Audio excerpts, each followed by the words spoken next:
This presentation is available for MCLE self-study credit. If you would like to receive credit, you must take 3 actions. First, click the Show More text below on our YouTube page. The text will expand and show a link to download the handout materials. Once you finish watching this presentation, please click the quiz link to receive self-study credit. Once the quiz is successfully completed, you will receive a certificate via email within 72 hours. We hope you enjoy the presentation.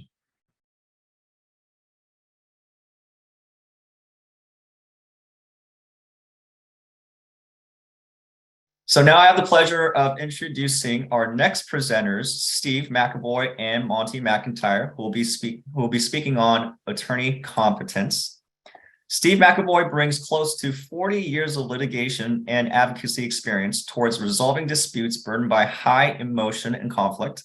As a litigator who has represented both plaintiffs and defendants, he recognizes that the bottom line in mediation is closure. He understands that the benefits of resolution nearly always outweighs the financial, emotional, and other costs of going to trial. Steve handles cases in the areas of employment, personal injury, construction defect, real estate, business, and commercial disputes. He has also authored the murder mystery, Dead Lawyers, and is at work on a second, Dead Husbands. His co-panelist, Monty McIntyre, is a mediator, arbitrator, and referee with 80-year services who helps settle cases as a mediator and conducts focused hearings and issues fair and impartial decisions as an arbitrator or referee.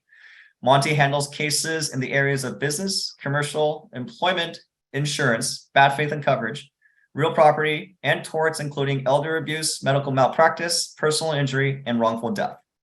Monty brings extensive civil trial experience to his work as a neutral, having represented both plaintiffs and defendants in a wide variety of civil cases in the areas mentioned. Monty has been a member of the American Board of Trial Advocates since 1995, is a past president of the San Diego County Bar Association, and is also a past president of the San Diego chapter of ABOTA. Finally, Monty is the publisher of the California Case Summaries, which provides annual practice area, quarterly, and monthly civil case summaries of every new civil case published each year by California courts that can be read in minutes, organized by legal topics, with the official case citations. So without further ado, passing it to you guys. Good morning, everybody. I'm Monty McIntyre, and I'm going to start our presentation on attorney competence.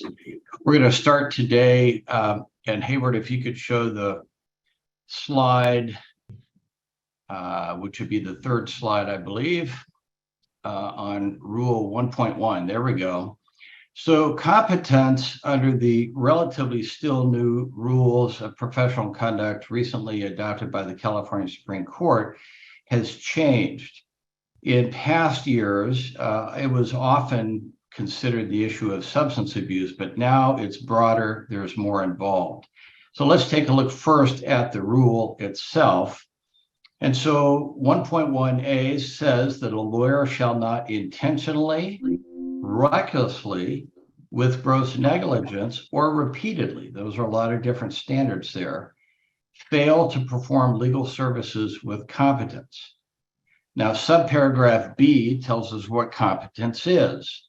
For purposes of the rule, competence in any legal services means to apply the learning and skill. So you have to have the learning and skill and the ability, but it also means to apply the mental, emotional, and physical ability reasonably necessary for the performance of such service. So now with these categories, the rule is broader because we're now talking about mental, emotional, physical abilities to perform the necessary work that you're performing as a lawyer. Now, under subparagraph C, there is a provision that if you do not have enough experience or skill, you may be able to still take on a case. And under that, you've got some options. So if the lawyer does not have sufficient learning and skill when the legal services are undertaken, they may nonetheless provide competent representation by either they can associate or consult with another lawyer with whom the lawyer reasonably believes to be competent. So as an example, let's say a lawyer doesn't really have any civil trial experience and they haven't tried a case before. That lawyer under this rule shouldn't really try a case without associating in somebody or getting, I think that's the better option in that case, or getting some kind of a consultation, but associating in somebody to help you try the case would be the thing that you could do. Now, let's say you have a lawyer who's tried a lot of cases, but now they want to transition to doing more transactional work, but they haven't really done that. Once again, that lawyer under these first two options could either associate or consult. Now, the second option under rule subparagraph C is you can acquire sufficient learning and skill before performance is required. So in my example of somebody who's been a trial lawyer but now wants to do transactional, you could take courses or you could get training that would let you get sufficient learning and skill so you can do this new area of work. Now, the other option that you have is the third option of referring the matter to some other lawyer who you reasonably believe to be competent. Now, there's a subsection D in Rule 1.1 that provides in an emergency, a lawyer may give advice or assistance in a matter in which the lawyer does not have the skill ordinarily required if referral to or association or consultation with another lawyer would be impractical, and assistance in an emergency must be limited to that reasonably necessary in the circumstances. So these are some options that you have. Let's go to the next slide, please. And then go to the next slide, please. So now we've seen subsections C a second ago and now subsection D. Please go to the next slide. So one of the comments under Rule 1.1 states that the duties set forth in this rule include the duty to keep abreast of the changes in the law and its practice, including the benefits and risks associated with relevant technology. That's an interesting thing because, for example, most of the changes in the law in California are by case law. And so if we're just talking about civil cases, not criminal, not juvenile, not family law, last year, the California courts published 472 new civil cases. So that's a lot of changes in the law. You don't have to keep up with all the changes if you're a civil lawyer, and you don't have to keep up with civil law necessarily if you practice in a different area, but you should certainly try to keep up with all the changes of the law in your practice areas to make sure you're satisfying this competence requirement. Now, the other thing is, it's talking in this comment about understanding the benefits and risks associated with technology. Well, technology keeps changing at an exponential rate. So this is kind of an interesting requirement because we as lawyers, to the extent that we are using technology and are using that to represent our clients, we do need to keep aware of those kinds of things. For example, let's say there's some technology, and I haven't checked this recently, but for example, in past years, Dropbox, which is a very popular technology and you can send files back and forth, it was not encrypted. Well, if you're sending confidential communications between yourself and your client, I think you might want to have an encrypted service, and you may want to make sure you understand what the technology does that you're using so that you can keep confidential items confidential. Let's go to the next slide, please. So as part of competence, we also need to consider diligence. And this is California Rule 1.3.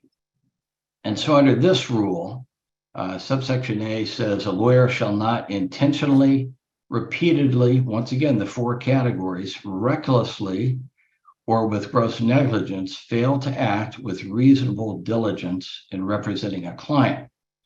And under B, for the purposes of the rule, reasonable diligence shall mean that a lawyer acts with commitment and dedication to the interests of the client and does not neglect or disregard or unduly delay a legal matter entrusted to the lawyer. Well, as you probably know, delay can be problematic because in California, we've got a 5-year dismissal rule where if you file a complaint and you don't get the trial started within 5 years, it's pretty much a mandatory dismissal rule. Now, you can get extensions for things like the COVID pandemic, but you cannot delay things forever, and that could constitute malpractice if you did that. But under diligence, you'd certainly be in violation of the rules of diligence. Let's go to the next slide, please. Now, there was a comment, the ABA has similar rules because California, under this new ruling system, has really adopted the ABA rule approach for model rules. And the comment to ABA Rule 1.3, which covers diligence, says that a lawyer's workload must be controlled so that each matter can be handled competently. Well, what do we mean by that? I mean, if we have a case system now where generally it's probably a pretty good average, it may take you 2 years to get to trial, it's really not going to be realistic for a lawyer who handles litigation cases to take more cases than they can handle going through that process and handle them over 2 years. Plus, if you are experienced as a trial lawyer, you know that the last several months before the trial are just crazy busy times where you're trying to get everything ready for trial, trying to take the expert depots, trying to get all that work done. If you can control your caseload, and defense lawyers may have less option to do this, but if you can control your caseload, you're better off timing when you take cases so you don't have 3 or 4 cases going to trial at the same time. So try to make sure that you control your workload, both in the number of cases and also in the timing, if you have that luxury of when you take on these kinds of matters. Let's go to the next slide, please.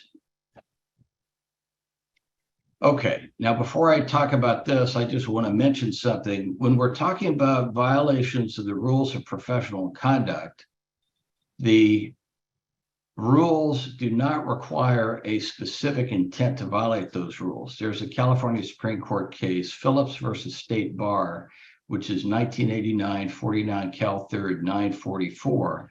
And what the Supreme Court said in that case is willful violation of the rules of professional conduct is established by a demonstration that the attorney acted or omitted to act purposefully.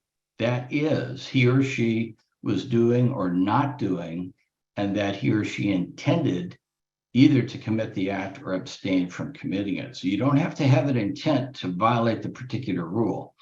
So now looking at this slide we've got up here, common causes of lawyer incompetence are mental health issues, alcohol, and substance abuse. Now, Steve, when I'm finished with this beginning portion, is going to talk about those abuse issues. Let's go to the next slide, please. Now, when we talk about mental health issues, as shown in this slide, they can include things like stress, anxiety, fear, depression. They can also include things like bipolar disorder and other disorders that are subject to diagnosis. And they can include things like financial problems or financial stress. And then we've got drug and alcohol use. Now, when we deal with the mental issues, and now we have an obligation to be competent, to be mentally and emotionally able to provide our services. So if somebody has something that can be helped, whether it's anxiety, depression, bipolar, if it can be helped with therapy, I think that a lawyer, to remain competent in servicing their clients, may have a need to go get appropriate therapy. And there are other things like anxiety, depression that may often need treatment with medication. And there are some good medications available that can help patients with these kinds of problems. So that's another issue that the lawyer needs to consider is if you are going to remain competent, but you've got one of these issues, then that may need medication, then I think there's a need to think about doing that. So let's go to the next slide, please. As we all know, the practice of law is stressful. So it often causes anxiety, depression, and substance abuse just from the stresses of the law. Let's go to the next slide. And here's how some examples of how the law can be so stressful. We have these continuous rigid deadlines. We can be committing malpractice if we don't meet those deadlines. We've got huge responsibilities.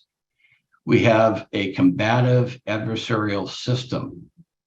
And many lawyers may be feeling financial stress at risk. I mean, especially the contingent lawyers. We all think about the great results or there's a settlement or verdict, but we don't think about what happens if a case is lost and the lawyers had $300,000 to $1 million plus in costs. So let's go to the next slide, please. Okay, the one thing that you can do yourself, if you're not going to get therapy or medication, which may be other things you should consider, is there are things you can do to try to reduce the stress of the practice of law. One thing I already mentioned, your caseload, managing your caseload. The other things are things like get enough sleep. If you can regularly get 7 to 8 hours of sleep, you're going to be so much better, and that's going to help maybe reduce. Sometimes it can even eliminate these other problems. Meditation, that's a great practice if you get into a habit of doing it on a daily basis. And it may be 5, 10, 15, 20 minutes. Doesn't have to be a long time. There's all kinds of different types of meditation, and you could just pick something that works for you. Develop a morning routine.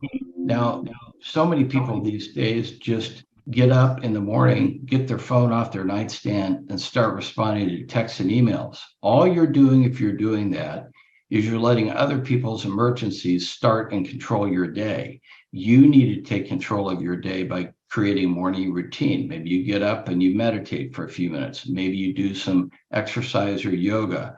Maybe you do some reading, but maybe you do some journaling. Whatever you do, that morning routine will let you control the beginning of the day, and it will help you throughout the day. And the last thing is get exercise, try to be regular, whether it's walking, whether it's running, whether it's working out.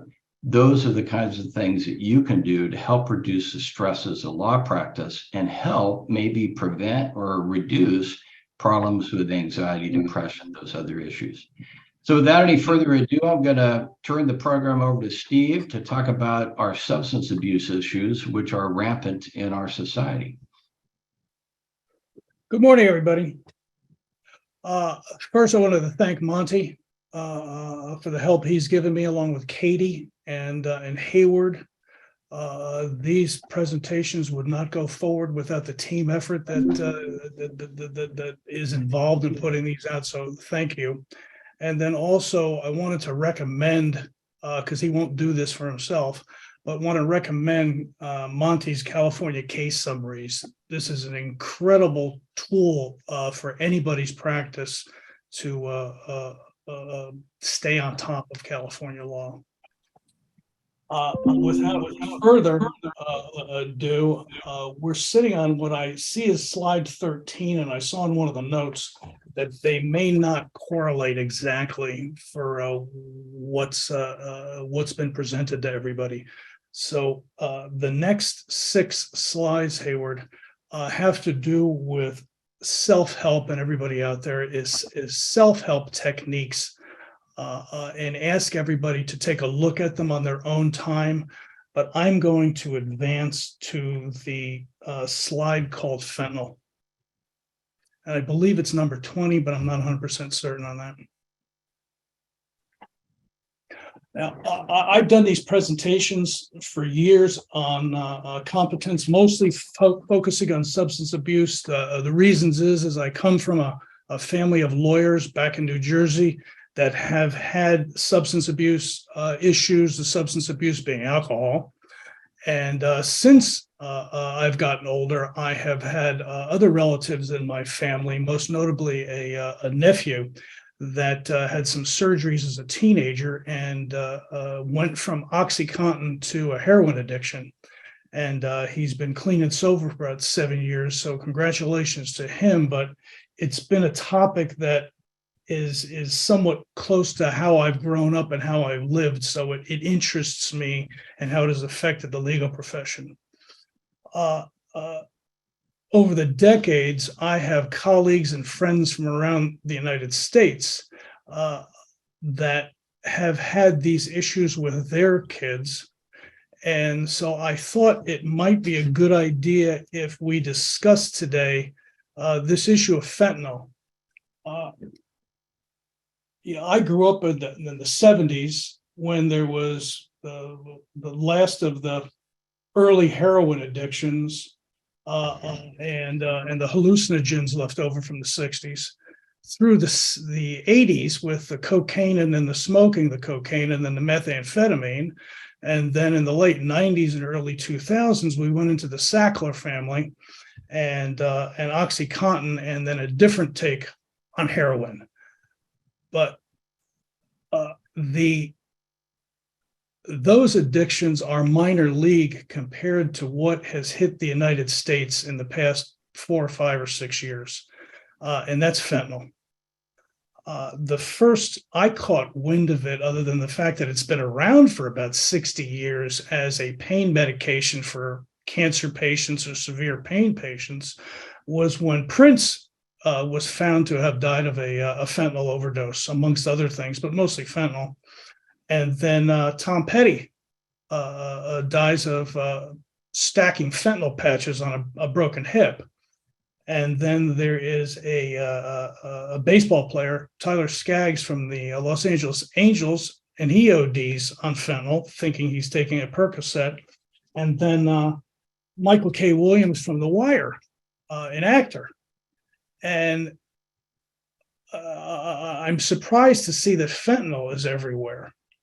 And then the pandemic hits, and the fentanyl explodes. And Hayward, we can go to the next slide. The fentanyl has become so predominant that the busts are regular almost every day.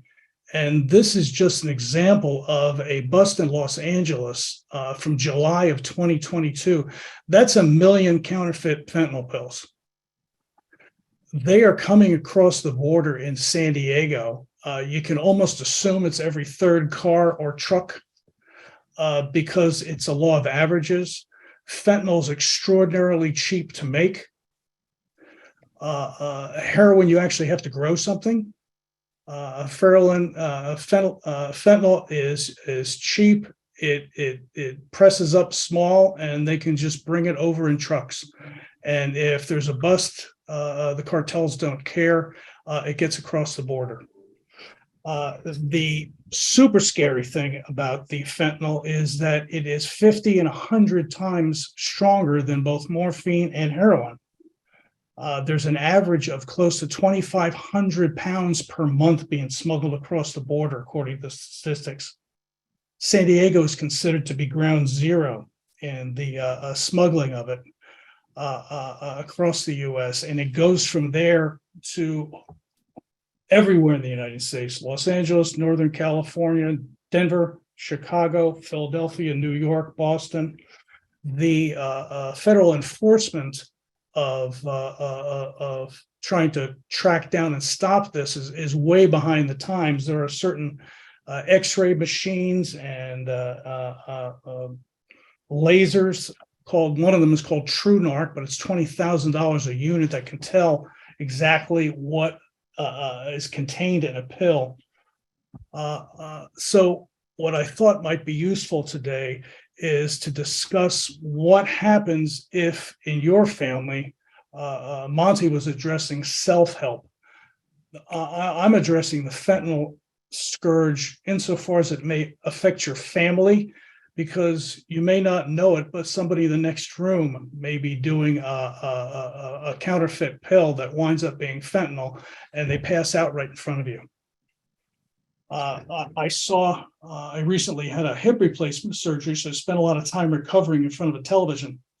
And I saw a special where one of the teenagers interviewed said that the fentanyl pills are wonderful to get because they only cost between $4 and $5 per pill, and they're cheaper than a pack of cigarettes. That thought floored me. And let's go to the next slide, please, Hayward. In 2022, and this was only done until August, 107,622 people died of drug overdoses in the US. And fentanyl is responsible for 2/3 of that. That is, it's probably closer to 120,000 by the end of the year, but that is twice our total losses in the Vietnam War.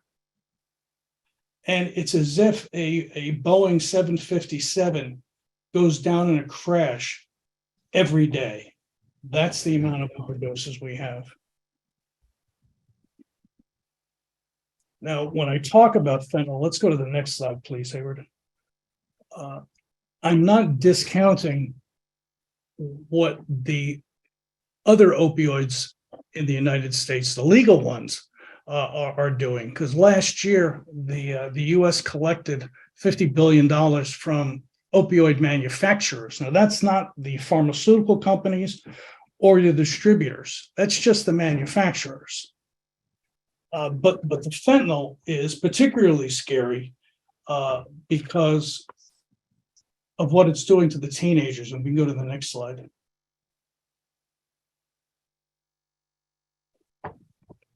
This is from the Journal of the American Medical Association, and you can see the charts on the left. It indicates the death rates per 100,000 people, and you can see the years, and they spike beginning in 2019. And the one that spiked the most is the illicit fentanyls and other synthetics. And if anybody's ever seen the movie Pulp Fiction from the 1990s, it's probably Quentin Tarantino's best movie. There's a scene in it where the Uma Thurman character thinks she's snorting a couple lines of cocaine from John Travolta's pocket, and it's not, it's heroin. And she goes into an immediate cardiac arrest. And in the movie, it looks like the characters get approximately 45 minutes to an hour to get her to the drug dealer, Eric Stoltz, to get a shot of epinephrine or adrenaline into her to wake her up. Well, you don't get that with fentanyl. What you get is seconds and sometimes minutes.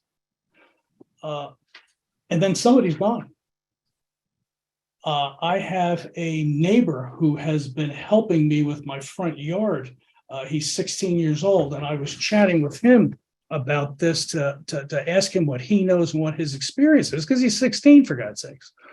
And he said in his high school, which is one of many of the bigger high schools in San Diego, there's been 3 overdoses this year, and one of the overdoses, somebody just dropped in the hallway in between classes, and they go down that quick.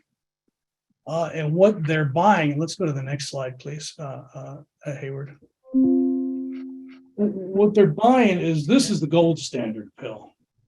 This is a Mallinckrodt. This is one of those $50 million companies that settle with the federal government. A Mallinckrodt 30. This is an oxycodone 30 milligram pill on the left. That's real. The one on the right is fake. Now, the cartels are making are creating these pills, and they started lacing them with fentanyl 5, 6, 7 years ago. But now they're coming in as completely fentanyl, and it only takes 2 milligrams of fentanyl to kill you, and it happens in minutes. The next one is Hayward. The next one is.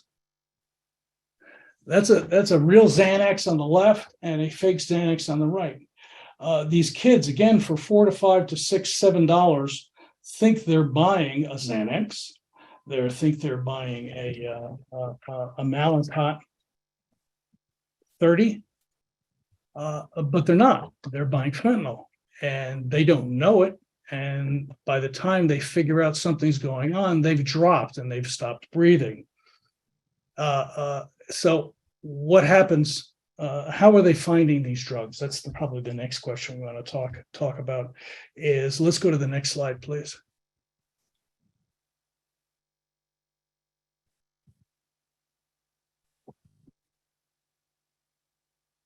They're finding the dealers with their cell phones.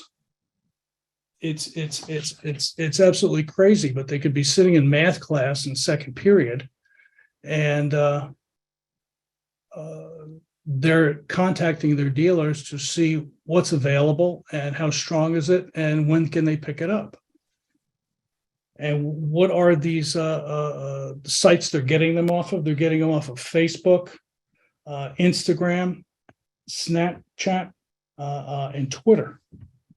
And one of the reasons it's such a huge concern is that overdose deaths are the leading cause of death for individuals between 18 and 49 years old.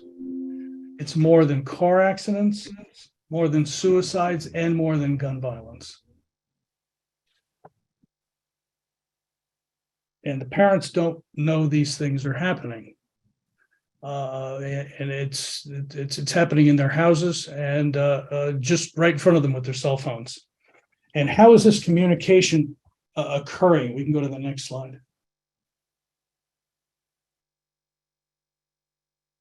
And here is what here's the emojis that the drug dealers are communicating with the teenagers with to tell them what they have and or to have the teenagers request what they want. One of the reasons this emoji system developed, from what my understanding is that there is a certain allowance for anonymity and that plausible deniability, that is what is being discussed. And there is a whole glossary, and put this in the handouts because I only found this last night, there's a whole glossary of emojis. Oops, I put it upside down. Whole glossary of emojis. And it's crazy stuff. The Percocets, it's so on the exhibit, is the pill emoji. There's a blue dot. There's a banana. I think that represents treats. I haven't been able to figure that one out. Xanax is a chocolate bar because I think it's calming. Chocolate is calming. Adderall, which I think there's a certain level of a sense of humor, if we can attach one here, is Adderall is the A train, A-train, which if anybody is old enough or a jazz fan, Cannibal Adderley, one of his most famous jazz songs was "Take the A Train." And as I noticed as I was going through this, that the emoji for Adderall is the A train. Open for business is a red maple leaf, the Canadian maple leaf. That just means open for business. Plug represents I need to get plugged in to an order. A chocolate chip cookie means I have a large order. Cocaine is represented by snowflakes, an 8-ball, because that is a measurement of cocaine. If somebody sends you a rocket ship, that means watch out. It's really strong stuff. So these are things to recognize. Psilocybin or mushrooms is a mushroom. MDMA is a red heart or a candy or a red X. Crystal meth is a blue heart. I think that's from the TV show. And also a diamond. What is being done to try to address these issues? And we can go over to the next slide, please, Hayward. There is a Senate bill in California, if I get the number right, it's Senate Bill 367. And just like the fire alarm that you remember seeing in school when you were in high school or college. The red pole here, if in case of fire in the hallways, they're going to start putting Narcan and overdose emergency kits in the hallways at high schools and colleges and other places, other public places. Just like they started doing things with defibrillators, they're going to start having Narcan in the schools.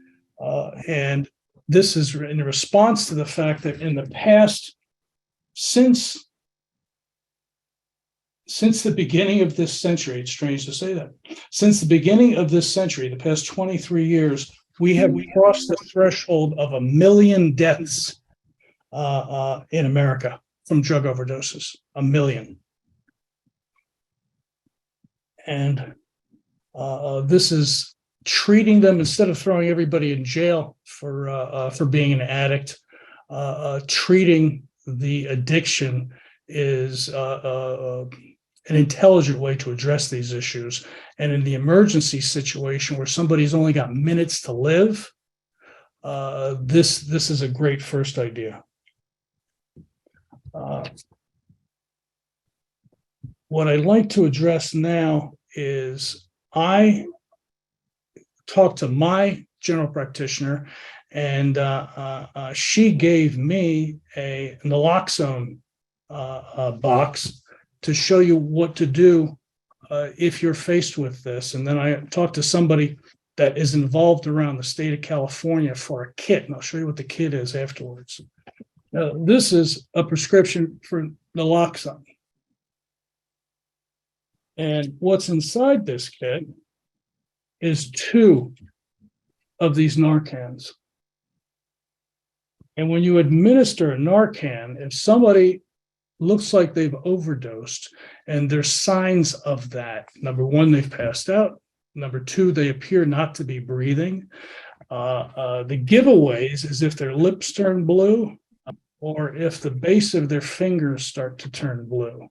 There is also something that I have read, I haven't heard it, but I've read it.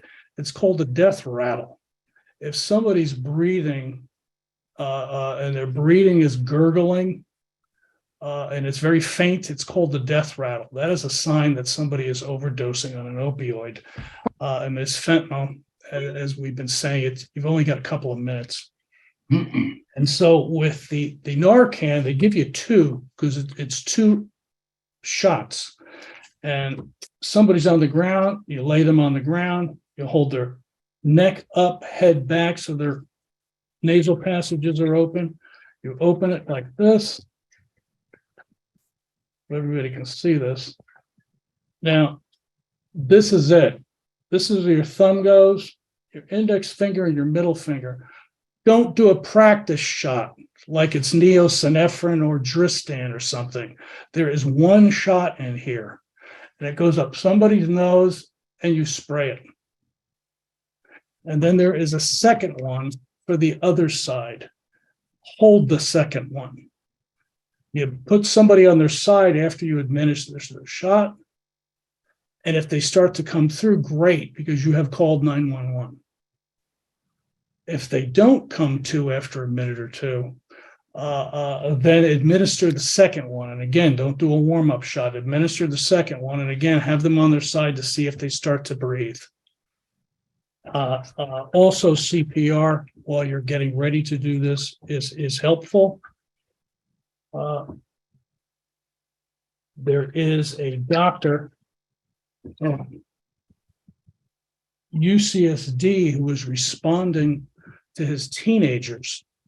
He's a pediatric anesthesiologist, and his teenagers asked him, "Dad, what do we do if this happens?"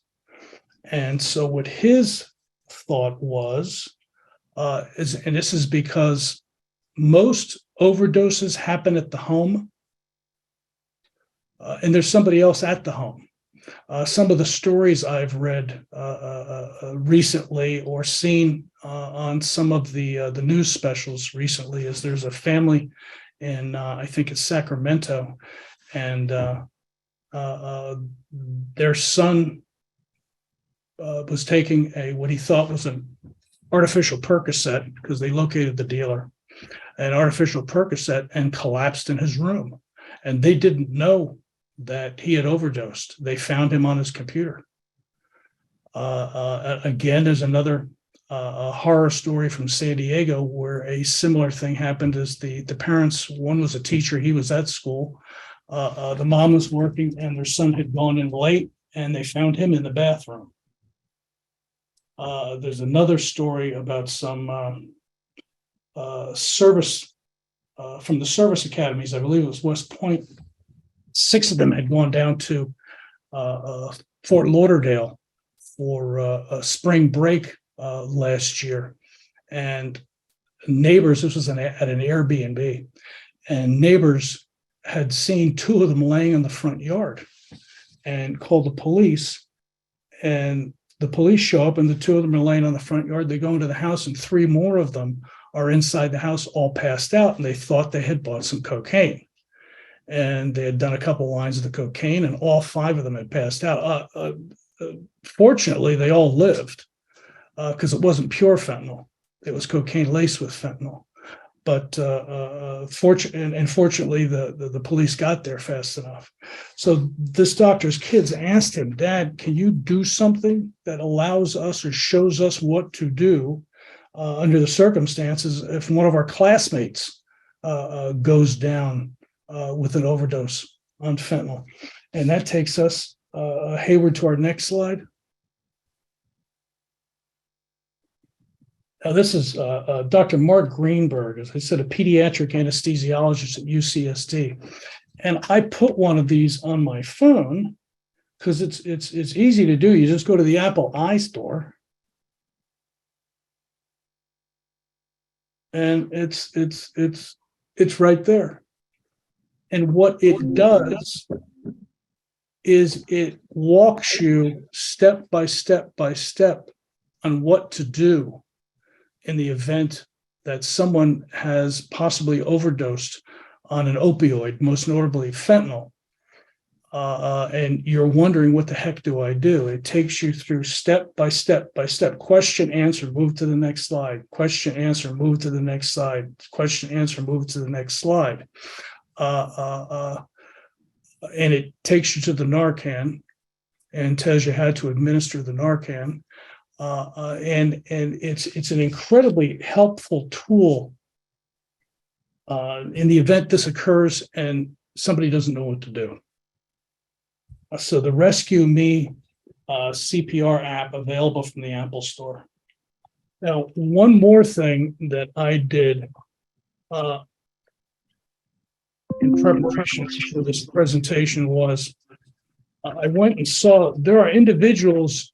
I think they're around the entire United States, but San Diego and Southern California's is a young man named Nathan Smitty. He's got a huge internet presence under the phrase Narcan Nate. I saw him on a fentanyl documentary on television a couple of weeks ago, and contacted him, and he was nice enough to meet with me. And what he does is he is at, whether it's concerts, homeless shelters, rehab places, the schools are still a little entrenched in just say no type attitudes for him to appear at schools, but he goes to events, and he's got, and as I said, other people around the state do this too. When I met him, he had just come back from 2 concerts in Los Angeles over the New Year's weekend. Is he has got a care package that he hands out for free to anybody that wants one, that's at a concert or some kind of a show, or there are folks that do this at large bars. If there is a concert at a bar or something in San Diego, there's a place called the Belly Up, the Pantages Theater in Los Angeles. But what is in this kit is 2 of the Narcan nasal sprays,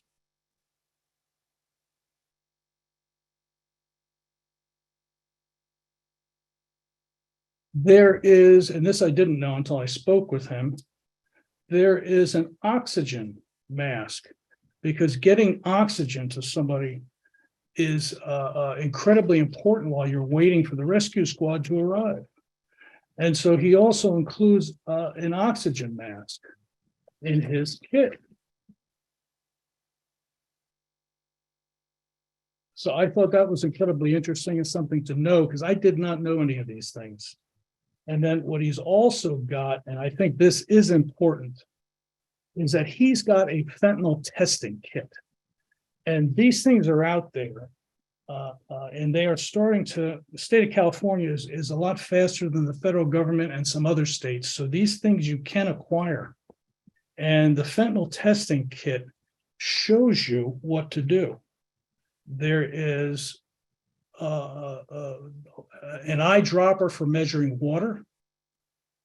Depending upon what you have, whether it's one of those Malincut 30s or the fake Xanax pills, you put a certain amount of water in a bowl, or a spoon or something. And then in here are testing strips. They kind of look like the COVID testing strips, and they turn a certain color. And then you take a little scoop and break off a piece of the Xanax or the fake M30s, put it in the bowl with the water measured out, and then you put one of these test strips in here, and it will tell you what how much fentanyl is in the pill, if any at all, and most of the time there is these days. So these things are starting to be given out at pharmacies. Schools are now starting to pack them.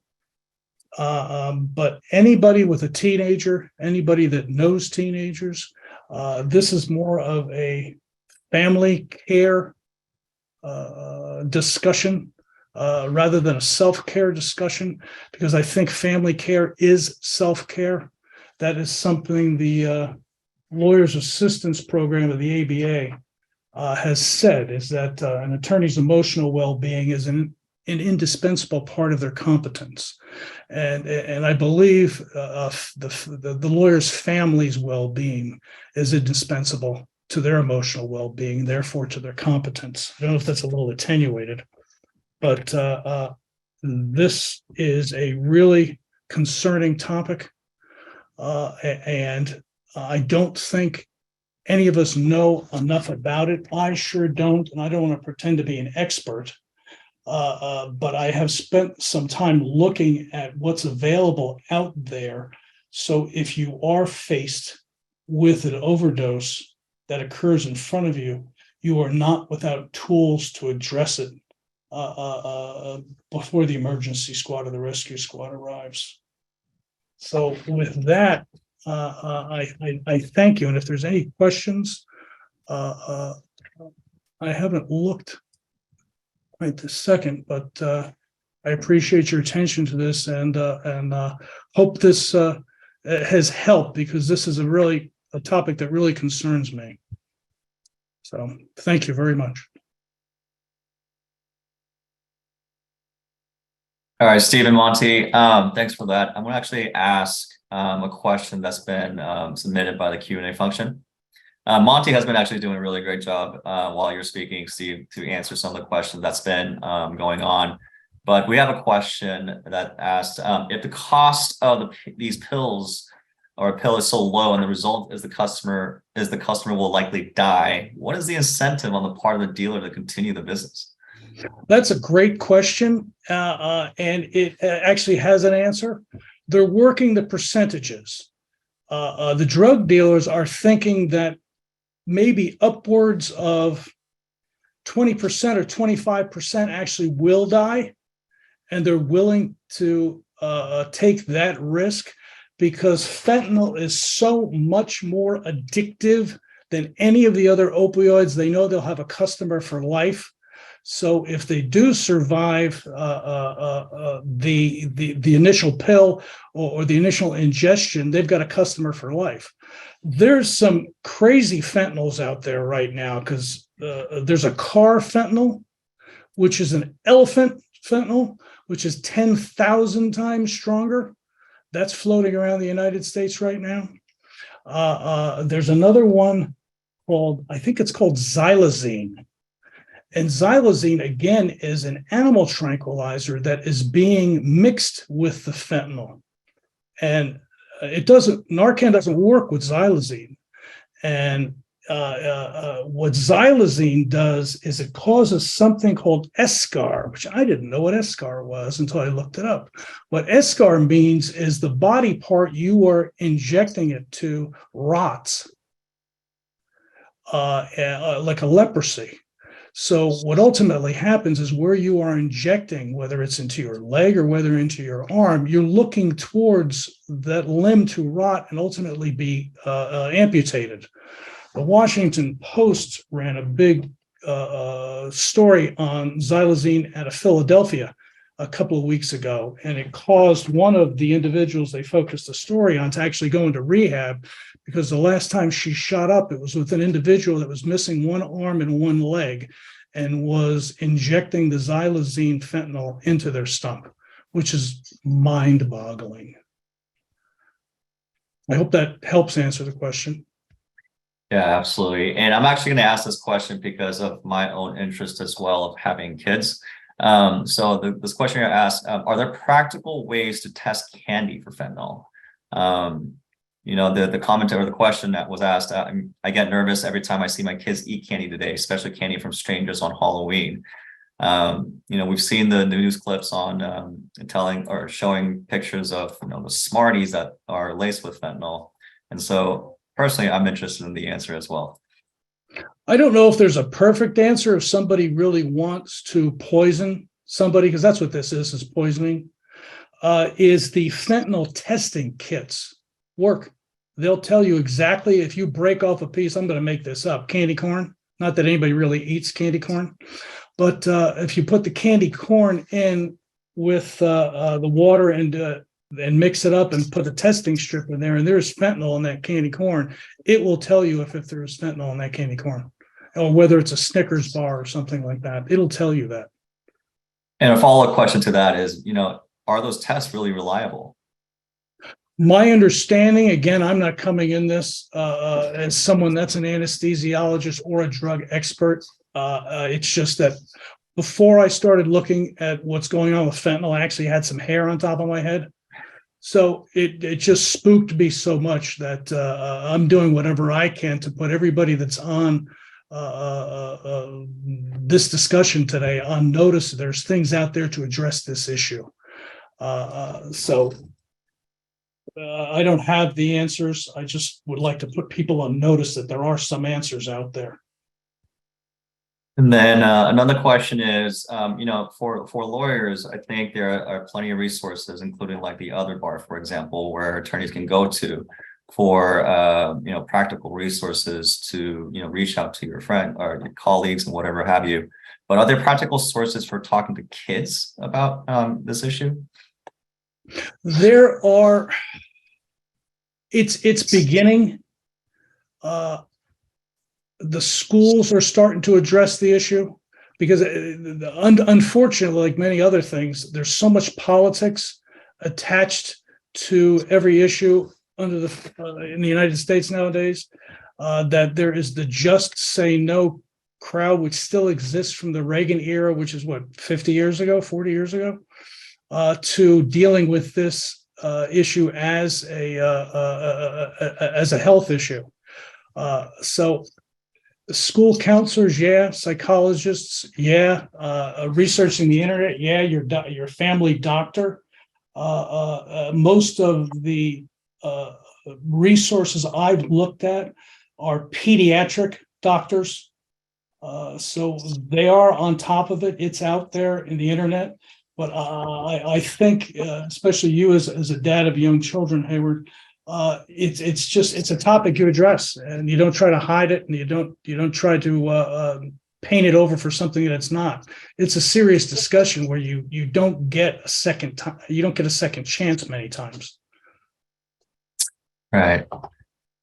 Monty, I know you started off with the presentation in terms of professional conduct, whatever have you. Is there anything else that you'd like to bring up that came to mind when Steve was talking about his side of the portion presentation? Nothing that I could think of, although the one thing that we're going to find out with the relatively new Rule 1.1 is we'll see how the case law develops it. One of the questions that came up earlier is, could there be an ADA challenge to that? And I answered that in the Q&A. There may be ADA challenges that have been filed to the rule, but we don't have any published case law yet, because I think the Supreme Court, if I remember right, adopted the rule effective in March of 2022. And it's going to take at least a few years for any challenges to the rule and any case law, if it's tried at the trial court level, goes up to the Court of Appeal. It's going to take several years for us to get there. So this is going to be something that's going to develop over time, and we'll see what the courts say, and we'll see how this is developed. But I think that for lawyers, the important thing is now we have this obligation to make sure we're mentally, emotionally, physically capable of being able to perform the services that we need to perform competently as lawyers. And I think that requires more of us, and we need to take that seriously. Right. And Steve, I saw a question in the Q&A that asked, are there practical resources for talking to kids? I mean, are the resources you found for how to best have the discussion with your kids and tell them this is a serious thing, this fentanyl issue? And the internet is full of suggestions. As I said, there's a Dr. Scott Hadland. He is a Harvard guy practicing at Mass General. He is published extensively. He is a pediatric anesthesiologist, I think. He has published extensively. I've been doing a lot of research on him. He actually, if you send him an email, he responds to the email. Dr. Greenberg at UCSD, who created the Rescue Me CPR app, he'll respond to an email. But is there a program out there outside of school counselors and your own counselors? That I'm not sure of. As I said, I don't want to pretend to be an expert. My role, I saw today, was more to bring this to everybody's attention, because there are things out there we can do to help if presented with this kind of an emergency situation. Well, Steve, I think it's great you brought it to everybody's attention, and we're getting a lot of feedback in the Q&A. Thank you for doing that, because this is such a big and important issue. I mean, it's one thing if somebody takes drugs, it's another thing if they die within seconds after ingesting something like fentanyl. One other question I saw, you might know something on this, is the question was, are there low-cost rehab centers for fentanyl that would be comparable to methadone treatment centers? Have you seen anything about that? The one of the concerning things about the United States is, and this goes back to even before the fentanyl crisis. You know, this goes to the Dope Sick book and I think it was the Michael Keaton Hulu series, is that this country is woefully unprepared and unfortunately appears to take a very naive, blind eye to rehab clinics. Insurance companies do not like to cover rehabs, especially if it's more than once. One of the reasons I'm doing this presentation is because an attorney colleague, a friend of mine, actually lost a son because of this. Their family couldn't afford a third or fourth trip to rehab. These rehabs are out there. Are they low cost? No. Is there insurance coverage? It depends on what insurance that you have. Are there programs out there, besides like, the equivalent of AA, Narcotics Anonymous, things like that? That's what's out there. And it's unfortunate we are not better prepared to address this along those lines. All right. Well, you know what, that's all the time that we have. Thank you, Steve and Monty, for this timely presentation. And thank you everyone for joining us this morning. ADR Services, Inc. has been your unwavering partner in alternative dispute resolution. But as the world changed, so did we. From virtual and hybrid hearings to our ongoing on-demand CLE program, ADR Services, Inc. continues to keep resolution and legal education at the forefront woman-owned and operated from the start.